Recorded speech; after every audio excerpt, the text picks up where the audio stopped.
کراچی کا وہ حصہ جو خطرناک ترین مانا جاتا ہے۔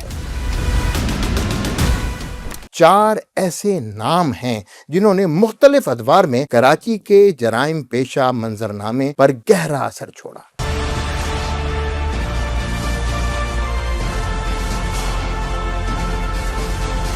بات ہو کہ لیاری گینگ وار کے ایک اور اہم رکن غفار ذکری۔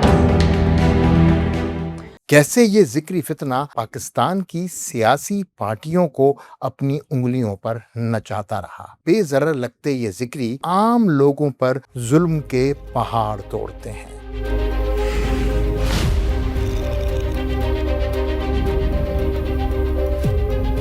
آخر کیوں ایک پڑھی لکھی ذکری لڑکی PLA کی خطرناک دہشت گرد بنی؟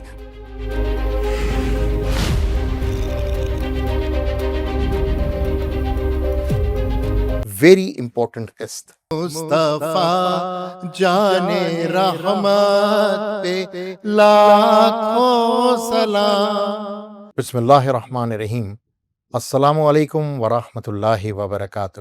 ذکری گروہ سے آگہی اور ان کے مسلم لبادے میں قطعی غیر اسلامی عقائد پر بنائی سیریز کا یہ چوتھا پوڈ کاسٹ لے کر آپ کے سامنے حاضر خدمت ہوں۔ لیاری گینگ وار کا نام آئے تو فوراً رحمان ڈکیت، ارشد پپو اور عزیر بلوچ کا نام تو ذہن میں آ ہی جاتا ہے، لیکن کیونکہ اس چینل کا نام ہے انسنی باتیں، تو آج بات ہو کہ لیاری گینگ وار کے ایک اور اہم رکن غفار ذکری۔ کیسے یہ ذکری فتنہ بڑے ہی غیر محسوس انداز سے پاکستان کی سیاسی پارٹیوں کو اپنی انگلیوں پر نچاتا رہا؟ کیوں پاکستان میں طاقت حاصل کرنے کا سب سے آزمودہ نسخہ ہے طاقت کا بے دریغ استعمال؟ آخر کیسے بظاہر بے ضرر لگتے یہ ذکری طاقت حاصل کرنے کے لیے عام لوگوں پر ظلم کے پہاڑ توڑتے ہیں؟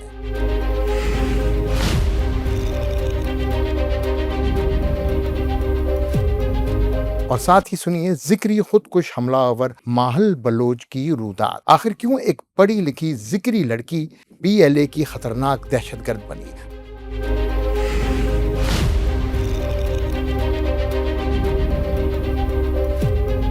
آج کی ویڈیو لیاری گینگ وار سے PLA کی دہشت گردی تک کا ایک خوفناک پہلوؤں اور سفر پر روشنی ڈالے گی۔ آج میں لوگوں کے کمنٹس میں کیے اس سوال کا بھی جواب دوں گا کہ آخر میں اس گروہ کو بے نقاب کرنے کا سلسلہ کیوں شروع کر رکھا ہے، ہمارا مقصد کیا ہے اور اس کا 1974 کی تحریک ناموس رسالت سے کیا تعلق ہے۔ تسلسل کو برقرار رکھنے کے لیے آئیے پچھلے 3 ایپیسوڈز کا ایک مختصر راؤنڈ اپ کرتے ہیں۔ ہم اپنے پہلے ایپیسوڈ میں ذکری جماعت کی تاریخ، عقائد، تاریخی پس منظر اور موجودہ سرگرمیوں کا تحقیقی جائزہ پیش کیا۔ برطانوی دور کے 1907 بلوچستان گیزٹ اور 1911 کی مردم شماری کی رپورٹس کی روشنی میں ذکری عقائد کا بھی جائزہ لیا اور اس نتیجے پر پہنچے کہ ذکری کوئی مسلم فرقہ نہیں بلکہ ایک نہایت خطرناک گروہ ہے۔ حضرت مولانا عبدالستار خان نیازی رحمۃ اللہ علیہ کے اس موقف کا بھی ذکر کیا کہ انہوں نے ذکریوں کو قادیانیوں کی طرز پر ایک الگ مسلم کمیونٹی کی آئینی حیثیت دینے کی ضرورت پر کیوں زور دیا تھا۔ اسی طرح اعلیٰ حضرت امام احمد رضا خان رحمۃ اللہ علیہ کے فتاوی رضویہ کی روشنی میں مہدویہ اور ان جیسے گروہوں کے بارے میں ان کے موقف کا جائزہ پیش کرتے ہوئے ذکری جماعت کا مطالعہ آپ کے سامنے پیش کیا۔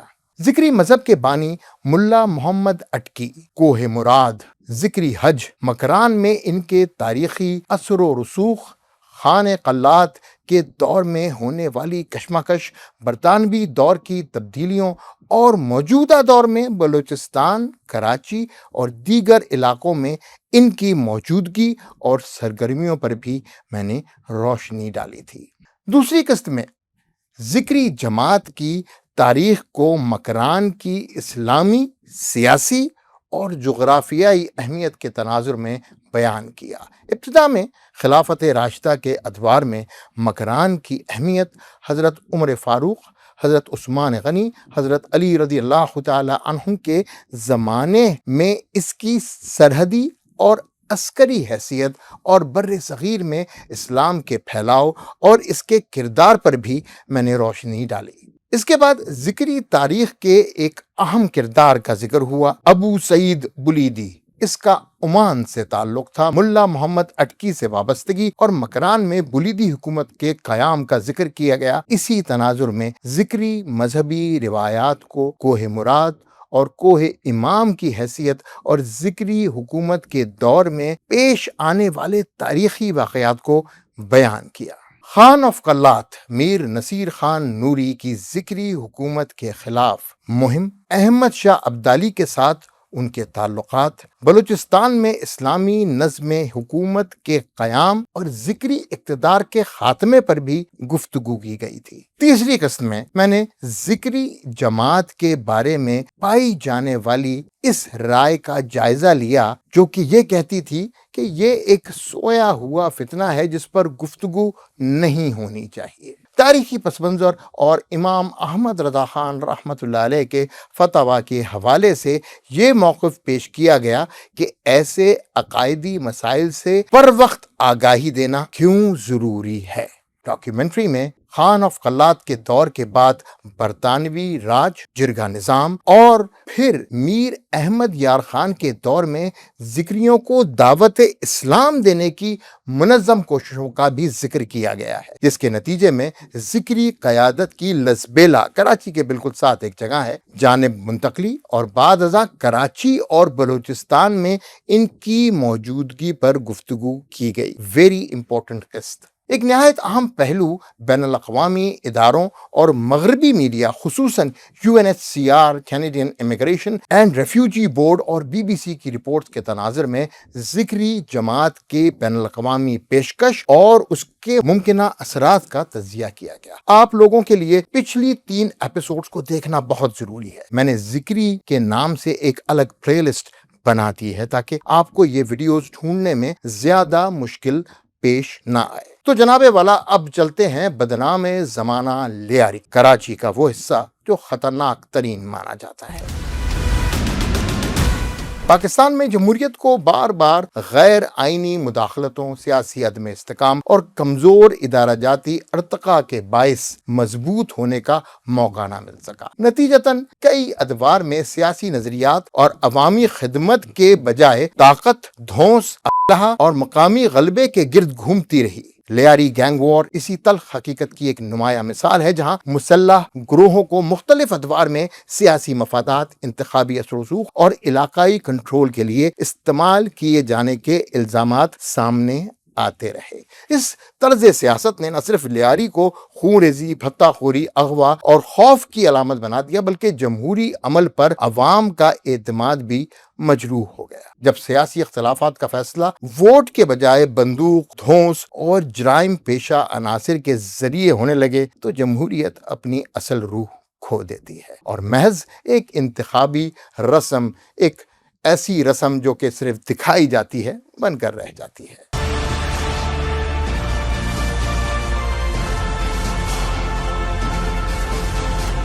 لیاری گینگ وار کی تاریخ میں رحمان ڈکیت، اشد پپو، عزیر بلوچ اور غفار ذکری 4 ایسے نام ہیں جنہوں نے مختلف ادوار میں کراچی کے جرائم پیشہ منظرنامے پر گہرا اثر چھوڑا۔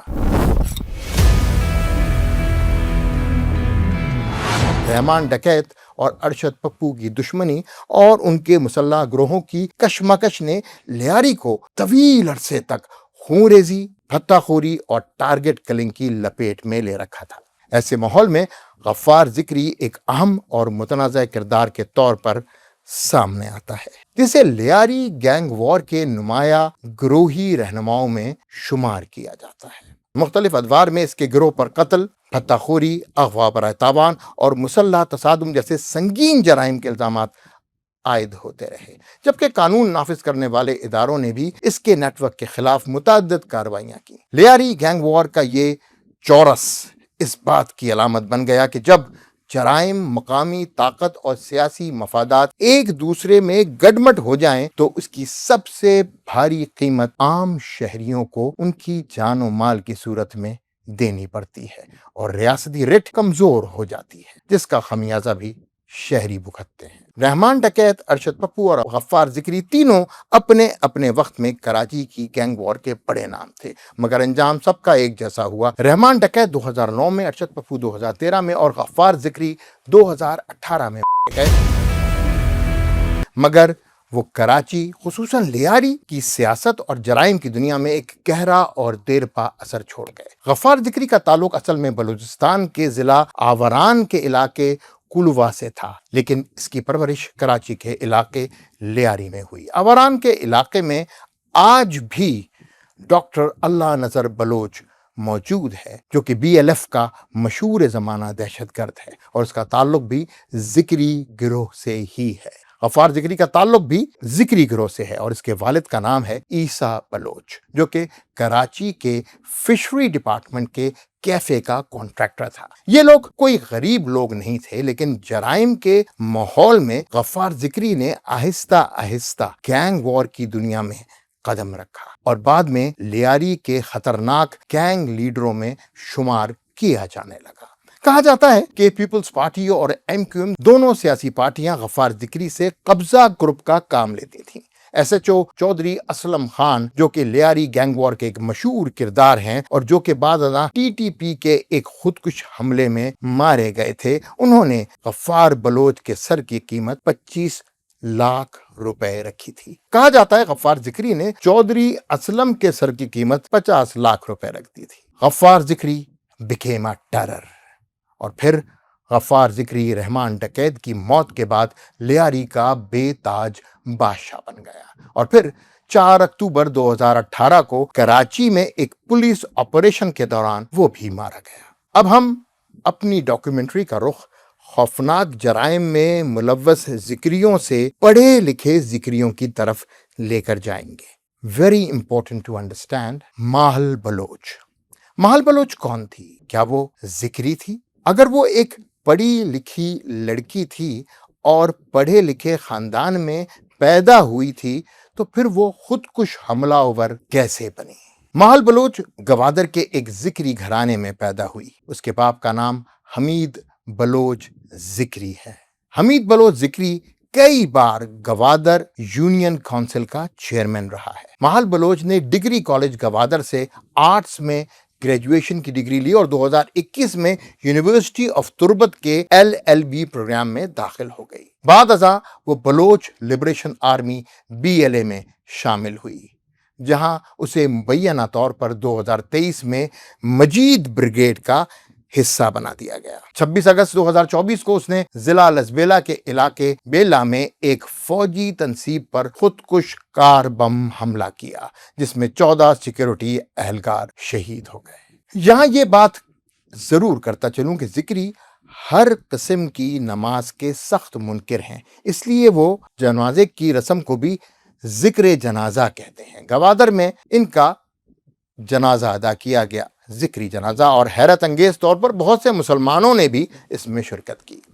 اس بات کو اس وقت کے سوشل میڈیا نے بہت ڈسکس کیا اور مسلمانوں کی اس سو کالڈ جنازہ میں شمولیت کے خلاف ایک ڈیجیٹل کیمپین باقاعدہ لانچ کی گئی۔ ذکریوں کا ایک عرصے تک اپنے اعتقادات کو خفیہ رکھنا، پھر کنٹرولڈ تبلیغ کے میدان میں اترنا، ایک خاص ذکری طبقے کا ایجوکیشن سیکٹر میں پروفیشنل بننا، پھر گینگ وار سے لے کر خودکش بمبار تک، یہ داستان ہمیں آخر کیا سوچنے پر مجبور کر رہی ہے؟ کیوں مجدد دین اعلیٰ حضرت امام احمد رضا خان رحمۃ اللہ علیہ نے مہدویت کو فتنوں میں سر فہرست رکھا، حتیٰ کہ قادیانیت کو بھی امام صاحب نے مہدویت کے بعد رکھا؟ فتوی رضویہ میں حوالہ موجود ہے۔ 1974 میں جب قادیانیوں کو غیر مسلم قرار دیا گیا تو آخر کیوں محبین اعلیٰ حضرت مولانا عبدالستار خان نیازی رحمۃ اللہ علیہ اور علامہ شاہ احمد نورانی رحمۃ اللہ علیہ نے ذکریوں کو بھی قادیانیوں کی طرح غیر مسلم قرار دینے پر زور دیا تھا۔ یہی وہ پوائنٹ ہے جس کی وجہ سے یہ کیمپین جو میں لانچ کرتا ہوں اس کو آپ دیکھتے ہیں۔ کیا آج کی جیو پولیٹیکل سچویشن ہمیں اپنے بزرگوں کی ترجیحات اور خیالات کی طرف دوبارہ رجوع کرنے کی دعوت نہیں دے رہی؟